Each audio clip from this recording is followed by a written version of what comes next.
Comme vous savez, nous avons fait une étude de coûts de production au Mexique et au Brésil. Le Mexique a été retenu. Et ça impliquerait évidemment 2000 licenciements locaux. On n'aura pas l'accord du gouvernement tout de suite, mais enfin, il faudra... Il s'agit tout de même de 2000 mises à pied. On annonce qu'on va couper les postes et on verra après.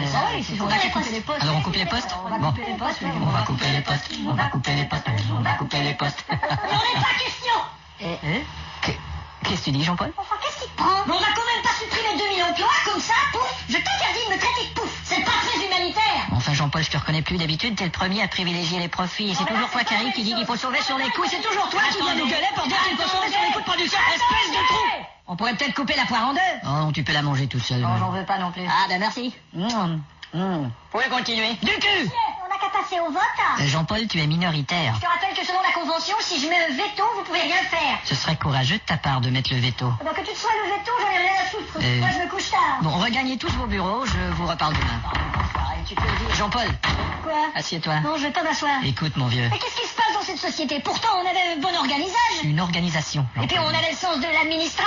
De l'administration, oui. Ouais, bon, enfin, on n'avait pas peur du compétitage. De la compétition. Bon, puis j'en ai marre. Moi, je m'en vais rue Saint-Denis me faire une félatage. Jean-Paul. Quoi? La suppression de ces emplois, c'est aussi des profits pour toi, espèce de nul. Ouais, bah... C'est bien entré dans ta petite tête, ça? Ouais. Bon. Quoi qu'il manquait un peu de place, ton espèce de nul. Je vais te dire quelque chose qui va te jeter par terre. Mais quoi donc? Malgré la convention, je ne vais pas retenir ton veto. Je t'avais dit. Mais alors, qu'est-ce que... Et je vais te dire une autre chose qui va te faire chier. Non, s'il te plaît, c'est mon nouveau costume. J'ai pas l'intention de te laisser sortir d'ici pour aller chialer sur notre compte à qui que ce soit. Qu'est-ce que tu veux dire? Ce que je veux dire, Pourquoi me pousses-tu vers cette fenêtre de la salle de conférence située au 25e étage? tu vas revoir chaque étape de ta vie du début jusqu'à maintenant. Hein? Au revoir. Joli poupon que j'étais. Voilà.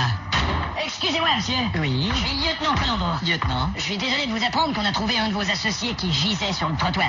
Gisait du verbe geindre. Non, de gésir. Ah. Geindre, c'est geignait. Ah, c'est vrai. Comme le verbe peindre, on dit pas pisait. Oh, ça dépend des peintres. Comment ça? Comme Dali, on dirait vraiment qu'il pisait sur cette toile. Non, ça c'est pisser, monsieur. Bon, enfin, comme vaut l'honneur. Eh ben, il y avait du verre brisé autour du cadavre et je vois qu'il y a une fenêtre cassée ici. Mon Dieu, il se serait jeté par la fenêtre. Elle a été poussée, monsieur. Comment ça? Dis-je avec un air d'étonnement. Vous savez, quand on fait une chute d'une telle hauteur, on revoit toute sa vie. Oui, je Et sais. il paraît qu'avant de toucher le sol, il a dit « Mais pourquoi vous me poussez vers cette fenêtre ?» Oh, il a peut-être pas visionné la bonne vie.